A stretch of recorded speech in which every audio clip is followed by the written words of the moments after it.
तो मनुष्य पवित्र आदमी क्या होता है? उसमें कोई शंका है? पवित्र आदमी की 3 क्वालिफिकेशन बताई थी। समाधान, समृद्धि, अभय से अस्तित्व पूर्वक देता है। समाधान समझदारी से आता है। समझदारी कहाँ से आता है? विकल्प से आता है।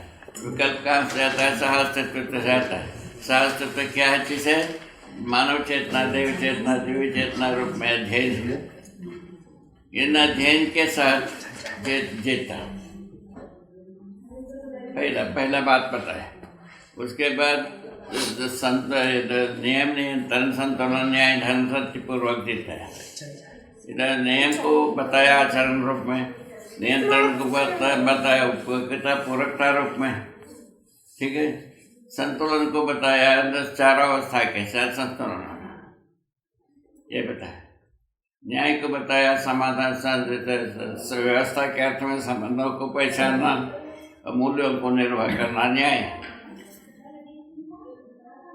संबंधों का पहचानना, संबंधों को व्यवस्था के अर्थ में पहचानना, मूल्यों को निर्वाह करना न्याय, एक है।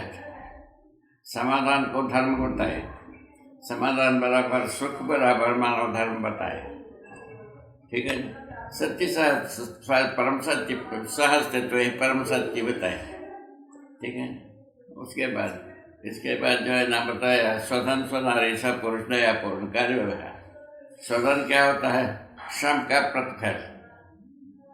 श्रम जो है ना प्राकृतिक ऐश्वर्य पर मानव श्रम नियोजन करता है प्रकारांतर से, उसके प्रतिफल को अपन स्वधन मानते हैं। स्वधन कहा है, ठीक है ना। और पारितोष रूप में, पुरस्कार रूप में प्राप्त धन को स्वधन कहा। इधर से 3 प्रकार से स्वधन के उपार्जन की बात कहा। इसमें किसी भी प्रकार से आता है उसको स्वधन माना जा सकता है, और स्वधन के साथ जी सकते हैं। प्रतिफल, पारितोष, पुरस्कार, 3 विधि से प्राप्त धन को स्वधन ये कहा, ठीक है ना। स्वनारी स्वपुरुष, स्वनारी स्वपुरुष के बारे में कहा है तो अभिभावक बंधु बांधव सम्मत विधि से प्राप्त दाम्पत्य संबंध, ठीक है। देश देशांतर में विविधता तो रहेगा, किंतु ये आशय ये पूरा होगा, ठीक। इसके संबंध को स्वनारी स्वपुरुष नाम दे। उसके बाद जो है ना दयापूर्ण कार्य है, तो जो समझाना है समझाने की कार्यक्रम में प्रवृत्त रहना, इसको दयापूर्ण कार्य व्यवहार, ठीक है। कार्य के बारे में कहा है पूरकता, उपयोगिता, स्वयं में उपयोगी होना, संसार के 4 अवस्था के साथ पूरक होना, ये दयापूर्ण कार्य व्यवहार ऐसा लिखा है। इसमें कोई किसी का ऑब्जेक्शन? किसी को कुछ जिज्ञासा, कोई शंका, कुछ भी होगा तो वो पूछ सकते हैं। उसका उत्तर हमारे पास व्यवहारिक उत्तर, ठीक हो गया? क्या कहा? ये ठीक है कि नहीं? ठीक है। इस ढंग से स्वधन स्वनारी की बात तय होता है। इस विश्वव्यापी विधि से सर्वदेश सर्वकाल के लिए, मानव के लिए ये तय होता है स्वधन स्वनारी बात, जानवरों के साथ नहीं होता है, ठीक है। उसके बारे में अलग व्याख्या दी है। तो पुरुष संसार कैसे भोग भोग में चले गए जाते हैं, उसका अलग से इतिहास दिए, ठीक है। अभी संबंधित बात मनुष्य से है, संबंधों के बारे में बात होगा। ये इसमें कोई शंका हो तो उसको कोई भी पूछ सकता है, ठीक।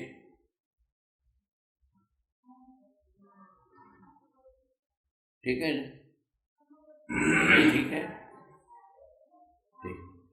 बाबा और आगे और आगे ये कहना था व्यवस्था क्या है, इस बात पर प्रकाश डालना था।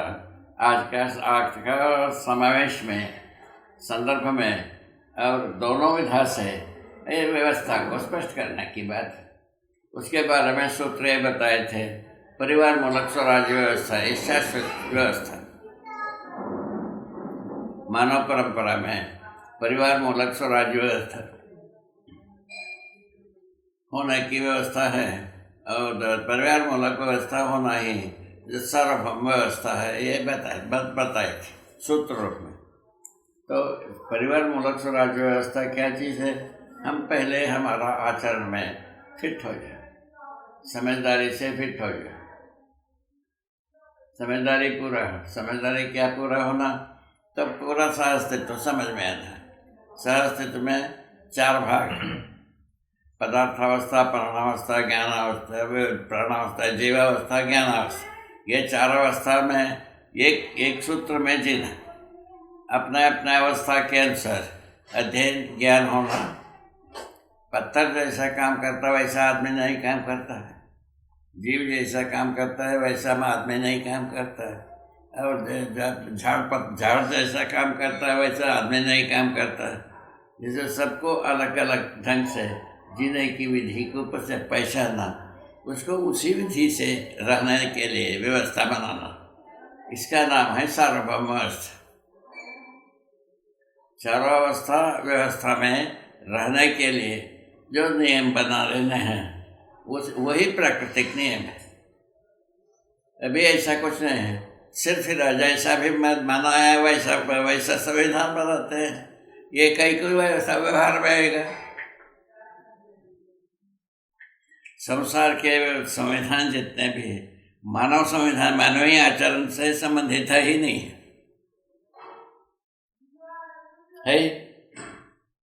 यदि होता तो अब तक न्याय मिल जाता। मानव से मानवतापूर्ण आचरण से यदि संबंधित होती तो ये होता है मानवतापूर्ण आचरण, वो न्याय बन जाता है। अब तक अभी न्याय जो है ना, जैसा अशोक बैठा, अशोक का गांव में न्याय को परिशीलन करने की तरीका है। उनका बगल के गांव में दूसरे ही, उसके बगल में और दूसरा, यहाँ दूसरे ही, और एक उसी प्रकार अपन इतने लोग बैठे हैं। इसमें से न्याय को परिशीलन करने के लिए भी सोचा जाए तो क्या कुछ निकल सकता है? एक मत निकल सकता है?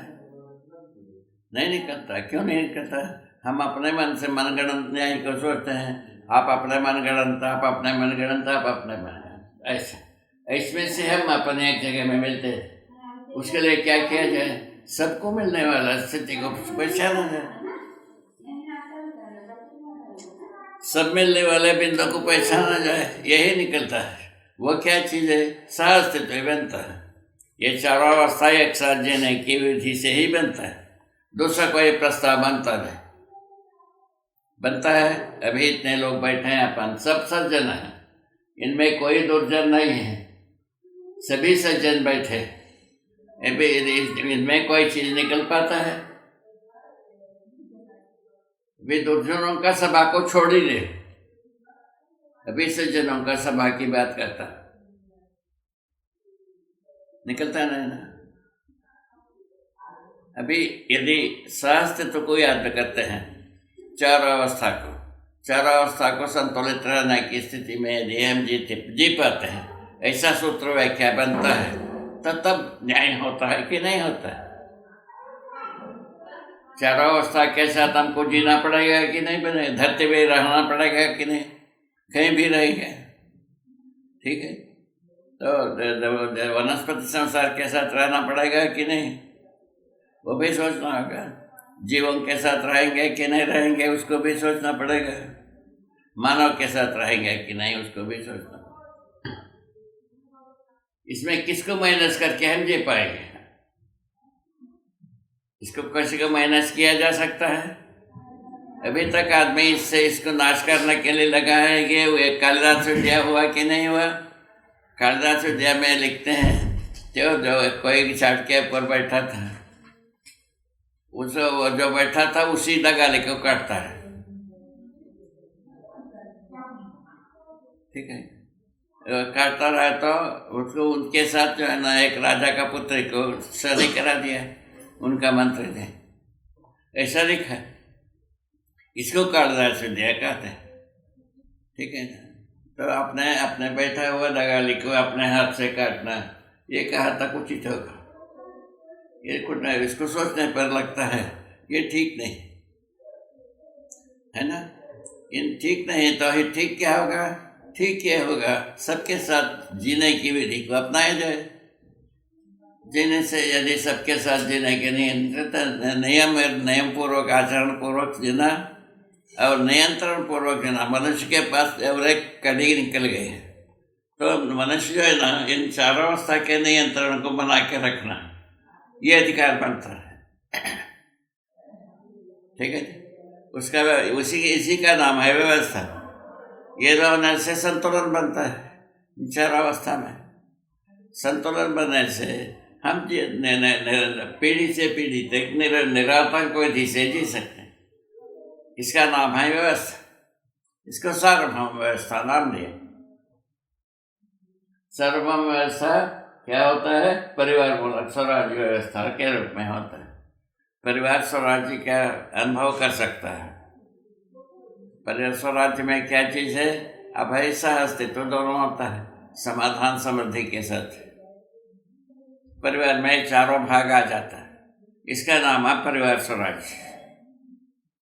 परिवार मूलक स्वराज्य विधि से जीना बनता है, तब हम स्वतंत्र हुए, स्वतपूर्ण हुए, स्वतंत्र हुए, अधिकार संपन्न हुए। किसका? व्यवस्था में जीने का अधिकार संपन्न। ठीक है, इसमें कोई शंका है? इतने लोगों के बीच में आप लोग ठीक से सुने ही होंगे, तो इसमें कोई शंका हो तो बताना। इस विधि से व्यवस्था में जीने से हम मानव परंपरा का वैभव व्यक्त होता है। परिवार में सर्वप्रथम स्वराज्य का अनुभव होता है। ऐसा 10 परिवार मिलकर के जीने से परिवार समूह कहलाता है। ऐसा 10 परिवार समूह मिलकर के जीता है, उसको ग्राम मोहल्ला परिवार कहा गया।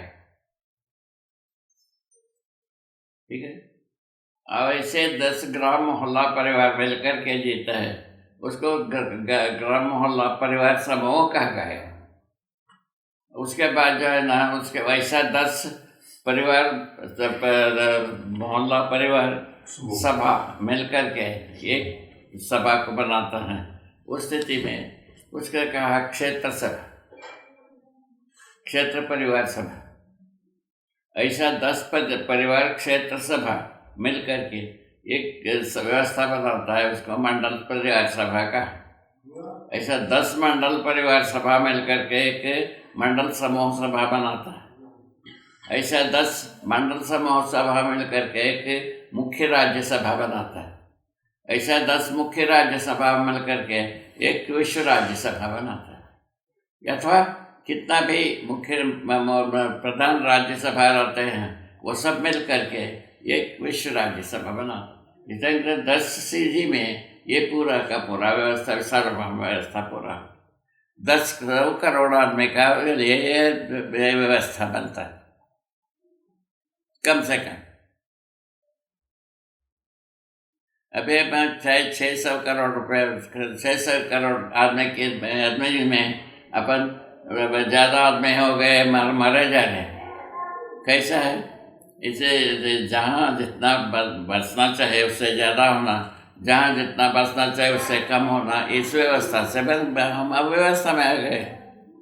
उसको सोचा जा सकता है। कब विश्व परिवार राज्य सभा बनता है, उस समय में इसको अच्छी तरह से देखा जा सकता है, समझा जा सकता है, नियंत्रित किया जा सकता है। जय हो मंगल और कल्याण। इसमें कोई शंका, इसमें कोई परेशानी किसी को, इसमें कोई व्यतिरेक, ऑब्जेक्शन कुछ भी होगा बता सकते हैं। उसका उत्तर हमारे पास है। ठीक है, क्यों, कोई बात, ऑब्जेक्शन कुछ हो सकता है?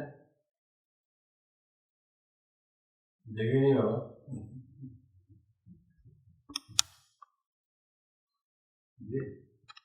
क्या है पक्का मान रहा? अब बता, अपना जिज्ञासा बताइए। ये आज इतना बात सुनाना चाहता रहा, वो संयोग हो गए हैं। ये तो आप लोगों का महान उदारता है जो आप लोग यहाँ उपस्थित हुए, एक बहुत बड़ी भरी बात है। स्वयं की उपयोगिता पे बात करवा रहे हैं सर, ठीक से पूछ रहे हो जी, जिज्ञासा पूछ स्वयं की उपयोगिता पर क्या? कैसे निर्धारित हो? क्या बताओ? नहीं, मैं हाँ? मिलने के लिए आया था बाबा, निकल रहा हूँ रायपुर के लिए। क्या बोले? रायपुर जा रहे हैं वापस? अभी बिटिया नहीं है? नहीं, मैं यूपी से लौट रहा हूँ। बच्चे हैं? नहीं, आके इतना जल्दी कहीं के लिए? सवेरे जाओ ना। दोपहर में चला बाबा, 1 महीना हो गया रायपुर गए। क्या हो गया? 1 महीने से घर से बाहर हैं। अच्छा। यूपी से घर जा रहे हैं, रास्ते में हैं। अच्छा अच्छा, रास्ते में। ठीक, शुभ हो, जय।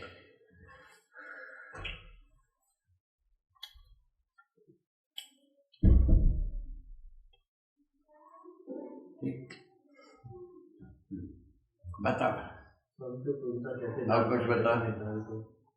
ये आपका जिज्ञासा है कि स्वयं की उपयोगिता को कैसे जान पाएंगे? हैं? स्वयं की उपयोगिता को कैसे जान पाएंगे? स्वयं के उपयोगिता को स्वयं पर विश्वास करना से। स्वयं पर विश्वास कैसा होता है? समझदारी से होता है। क्या समझदारी? मानव चेतना, देव चेतना, देवी चेतना समझदारी। ये जीव चेतना समझदारी नहीं है। जीव चेतना के साथ इसको प्रश्न करोगे उसका निरर्थकता सिद्ध होगा। ये बात पहले से कह चुका है। मानव चेतना में हम संपन्न होते हैं, पारंगत होते हैं। देव चेतना में संपन्न पारंगत होते हैं, दिव्य चेतना में पारंगत होता है। विकसित चेतना इसका नाम दिया। विकसित चेतना में हम पारंगत होने के उपरांत तो हम स्वयं का मूल्यांकन कर सकते। उसके पहले कहीं को दूसरे के ऊपर तो भी किसी को कैसे रहते हैं शिकायत। अभी तक सब दूसरे के ऊपर शिकायत है ना, हर व्यक्ति के पास, हर सभा के साथ, हर न्यायालय के साथ, हर कचहरी के साथ यही ना बना रहता है, और कुछ बना रहता है। आप स्वयं देख लीजिए। शिकायत जो है ना, समूल्यांकन का आधार बनता है, समाधान बनता है। समस्या आधार बन हो गया कि समस्या समाधान? समूल्यांकन का आधार समाधान होगा कि समस्या? समाधान।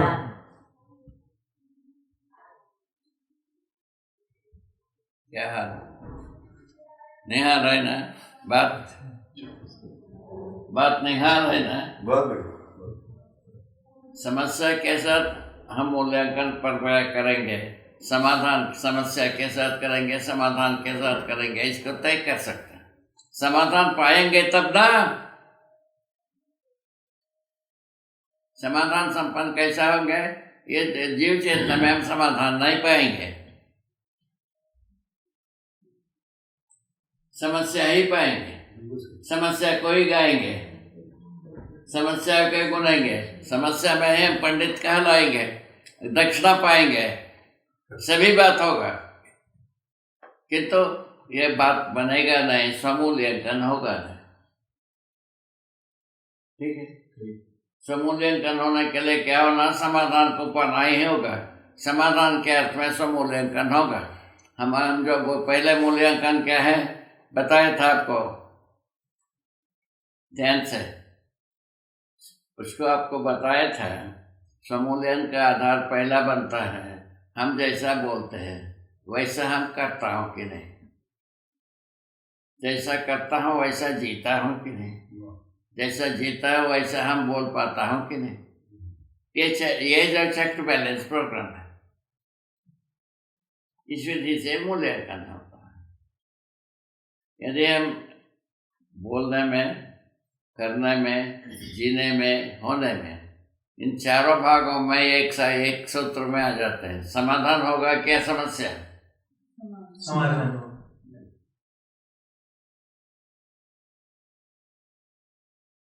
कैसे बनता है? इन चारों भागों में एक जगह में आना पड़ेगा। यही एक रूपता है, संतुलन यही, एक व्यक्ति में संतुलन यही। कायिक, वाचिक, मानसिक, कृतकारिता अनुमोदित विधि से 9 प्रकार से जो हम काम करते हैं प्रकारांतर से, इनमें एक सूत्रता बन जाए तो हमारा स्वमूल्यांकन होता है। एक सूत्रता में नहीं आता है तो नहीं होता है।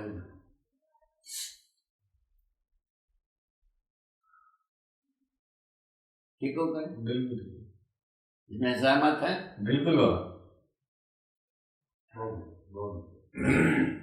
ठीक है ना?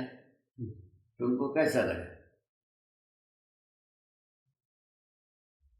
ठीक।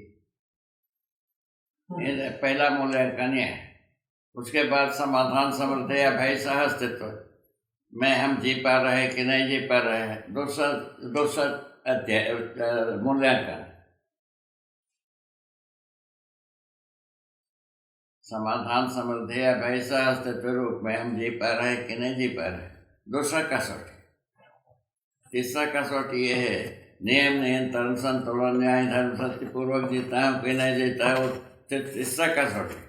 चौथा कसौटी, स्वतंत्र, सुनारी, स्वपुरुष, दयापूर्ण, कार्य व्यवहार के रूप में जीता हूँ या नहीं जीता हूँ।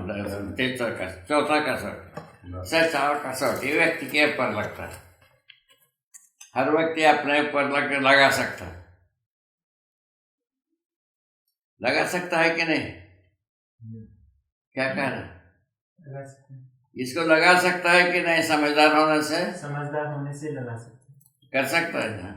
इसी के जगह में लाना शिक्षा, इसी के लिए शिक्षा जो इतना बड़ा लंबा चौड़ा विधि से लेकर के बिंदु तक पहुंचते हैं, वो इसी के लिए स्मरण में आने वाले बात को पहले स्मरण में डालना, अनुभव में आने वाली बात को अंत में डालना। और साधना से क्या होता है? अनुभव पहले, बाद में स्मरण। अनुभव का स्मरण में हम सारे बात प्रस्तुत कर रहे हैं। इसी प्रकार से हर व्यक्ति जो समझदार होने के पश्चात स्मरण के आधार पर प्रस्तुतियाँ करना शुरू करता है।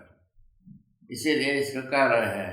तो अनुभव मूलक विधि से, साधना विधि से अनुभव, अनुभव मूलक विधि से अभिव्यक्ति, अध्ययन विधि से पहले अभिव्यक्ति, उसके बाद अनुभव। जो अनुभव मूलक विधि से अभिव्यक्ति है, उसका अभिव्यक्ति होने के उपरांत अनुभव मूलक विधि से प्रमाण का। ठीक है, ठीक है। और बताइए बाबा, ये जो स्टॉप द कंप्लीट। हाँ।